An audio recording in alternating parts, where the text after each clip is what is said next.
அன்பினர்களே, ஈரானின் நீர்த்தேக்கங்கள் மீது அமெரிக்கா மிகப்பெரிய தாக்குதல் தொடுத்திருக்கின்றது. அதற்கு பதிலடியாக பிராந்தியம் முழுவதும் உள்ள அமெரிக்க தளங்கள் மீது மீண்டும் மீண்டும் ஈரான் தாக்குதல் நடத்தியிருக்கின்றது. இன்றைய வியாழக்கிழமை நண்பகல் கடந்த செய்தியாக ஈரானின் தெற்கு மாகாணமான ஹோமஸ்கானில் உள்ள பல இடங்கள் மீது அமெரிக்கா மீண்டும் தாக்குதல் நடத்தியது.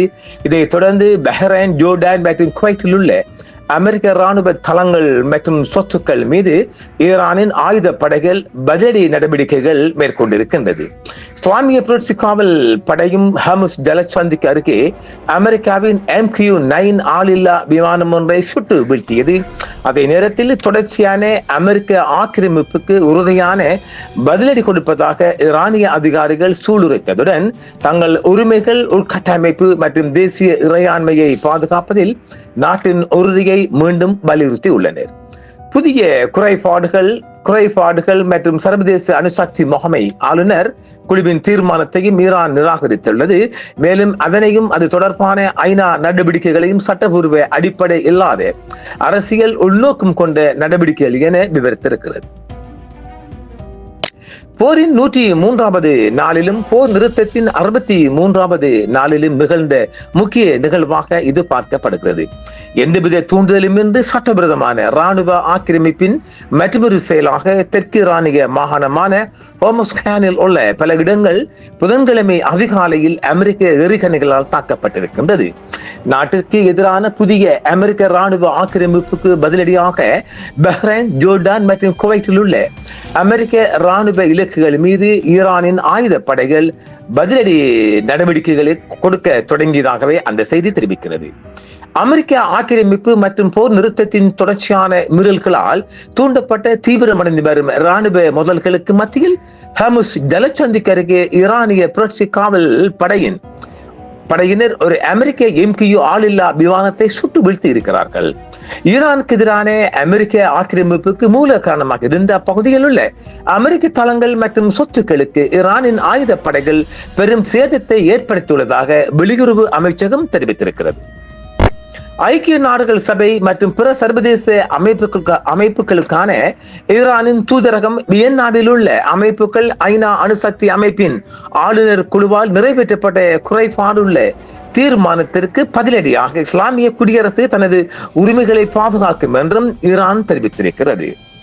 ஐக்கிய நாடுகள் சபையில் உள்ள ஈரானின் தூதரகம் நாட்டின் அணுசக்தி திட்டம் குறித்து கூட்டப்பட்ட பாதுகாப்பு கவுன்சில் கூட்டத்தை மற்றொரு பாசாங்குத்தனம் என்று நிராகரித்ததுடன் காலபதியான தீர்மானத்தை மேற்கோள் காட்டி தெஹ்ரானை தடைகளுக்கு உள்ளாக்குவதற்கு எந்த சட்ட நடவடிக்கையும் இல்லை என்றும் ஈரான் வலியுறுத்தி இருக்கின்றது. அதிபர் மசூத் பெசஸ்கியன் இஸ்லாமிய குடியரசு அச்சுறுத்தல்கள், அழுத்தங்கள் அல்லது ராணுவ ஆக்கிரமிப்புகளுக்கு ஒருபோதும் அடிபணியாது என்றும் மீண்டும் வலியுறுத்தி இருக்கின்றார். அதிபர் பெசஸ்கியன் ஈரானின் மின் உற்பத்தி நிலையங்கள், பாலங்கள் மற்றும் நீர்வழி தடங்கள் மீது தாக்குதல் நடத்தப்படும் என்ற அமெரிக்காவின் புதிய அச்சுறுத்தல்களை அதிகாரத்தின் அறிகுறியாக கருதாமல் விரக்தியின் அறிகுறி என்று நிராகரித்திருக்கின்றார். மேலும் தேசிய ஒற்றுமை மற்றும் உள்நாட்டு நிபுணத்துவம் மூலம் எந்த ஒரு அழுத்தத்திற்கும் எதிராக இஸ்லாமிய குடியரசு உறுதியாக நிற்கும் என்றும் கூறியிருக்கின்றார். ஈரானிய நாடாளுமன்ற சபாநாயகர் முகமது பாக்கர் ஹாலிபாப் இஸ்லாமிய குடியரசுக்கு எதிரான எந்த ஒரு ஆக்கிரமிப்பு செயலுக்கும் உடனடி மற்றும் தீர்க்கமான பதிலடி கொடுக்கப்படும் என்றும், ஏனெனில் நாட்டின் அறிவியல் மற்றும் பாதுகாப்பு முன்னேற்றம் தடுத்து நிறுத்த முடியாததாக உள்ளது என்றும் அவர் கூறியிருக்கின்றார்.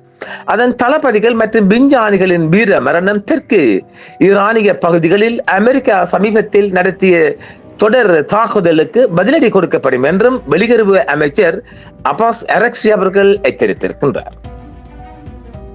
அமெரிக்க அதிபர் டொனால்ட் ட்ரம்பின் கடுமையான சொல்லாடல்களுக்கு மத்தியில் ஈரானின் ஆயுதப்படைகளின் செய்தி தொடர்பாளர் பிரிகேடியர் ஜெனரல் அபோஸ் ஷகராச்சி எந்த ஒரு அமெரிக்க அச்சுறுத்தலுக்கும் கடுமையான, வலிமையான மற்றும் நசுக்கும் பதிலடி கொடுக்கப்படும் என்றும் அவர் உறுதியளித்திருக்கிறார்.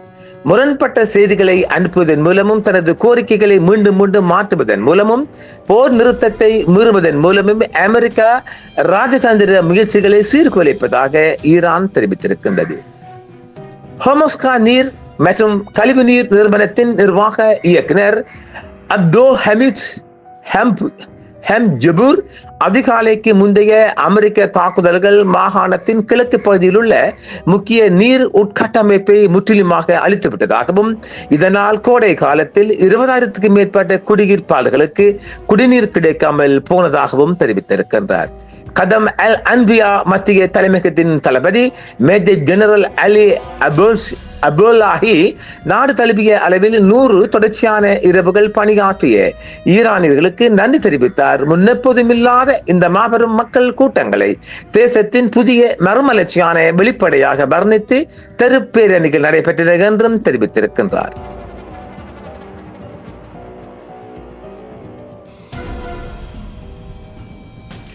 ஈரான் நாடாளுமன்றத்தின் தேசிய பாதுகாப்பு மற்றும் வெளியுறவு கொள்கை குழுவின் உறுப்பினரும் செய்தி தொடர்பாளருமான இப்ராஹிம் ரசாய் ஈரான் மீதான அமெரிக்க இஸ்ரேலிய ஆக்கிரமிப்புக்கு போரின் போது நிகழ்ந்த சம்பவங்களை கையாளுவதில் அமெரிக்கா இரட்டை நிலைப்பாட்டை கடைபிடித்ததாகவும் அவர் தெரிவித்திருக்கின்றார். சமீபத்திய அமெரிக்க இஸ்ரேலிய தாக்குதல்களில் ஆராய்ச்சி மையங்கள், ஆய்வகங்கள் மற்றும் மூலோபாய தொழில்நுட்ப வசதிகள் சேதமடைந்ததை தொடர்ந்து நாட்டின் அறிவியல் உட்கட்டமைப்பை பாதுகாக்க கூட்டு நடவடிக்கை எடுக்குமாறு ஷாங்காய் ஒத்துழைப்பு அமைப்பின் உறுப்பு நாடுகளுக்கு அவர் ஈரான் எச்சரிக்கை விடுத்திருக்கின்றது, அழைப்பு விடுத்திருக்கின்றது. இதே நேரம் ஒரு எச்சரிக்கையும் கொடுத்திருக்கிறது. பெய்ரூட்டின் தெற்கு புறநகர் பகுதிகளில் இஸ்ரேல் நடத்திய தாக்குதலுக்கு பதிலடியாக ஈரான் ஏவுகணை தாக்குதல்கள் நடத்தியதை தொடர்ந்து வடக்கு இஸ்ரேலிய ஆக்கிரமிப்பு பகுதிகளில் உள்ள இஸ்ரேலிய ராணுவத்தின் ரமத் டேவிட் விமான தளத்தில் சேதம் ஏற்பட்டிருப்பதை செயற்கைக்கோள் படங்கள் காட்டுவதாகவும் ஈரான் தெரிவித்திருக்கின்றது. ஹிஸ்புல்லாவின் அரசியல் பிரிவை சேர்ந்த லெபனான் சட்டமன்ற உறுப்பினர் எஹாப் ஹமடே அமைதியும் பாதுகாப்பும் முழுமையாக மீட்டெடுக்கப்படும் வரை ஆக்கிரமிக்கப்பட்ட பகுதிகளில் எங்கும் இஸ்ரேலிய குடியேறிகளுக்கு பாதுகாப்பு இருக்காது என்றும் அவர் வேறு எச்சரிக்கை கொடுத்திருக்கின்றார். ஆக போர் முனைகள் உச்சகட்டத்தை எட்டி இருக்கின்றது. போர் பதற்றம் அதிகரித்திருக்கின்றது. அமைதி என்ற பேச்சுவார்த்தை அதிபர் டொனால்ட் ட்ரம்ப் அவர்கள் தெரிவித்தாலும் அமைதி எட்டுவதற்கான ஒரு வாய்ப்பு இல்லதாகவே பார்க்கின்றோம். இன்று மாலையும் வருகின்ற செய்திகளை பார்ப்போம். தொடர்ச்சியான தாக்குதல் செய்திகள் வெளிவந்த வண்ணம் இருக்கின்றது. மீண்டும் சந்திப்போம் நேர்களே. என்றும் உங்களுடன் சன்ரைஸ் இந்தியா டிவி சப்ஸ்கிரைப் பண்ணுங்கள், பெல் பட்டனையும் கிளிக் செய்யுங்கள். உங்கள் ஆதரவை எங்கள் சேவை, ஆதரவு தாருங்கள், அரவணைப்போம். மறக்காம சர்ப்ரைஸ் பண்ணுங்க. தேங்க்யூ.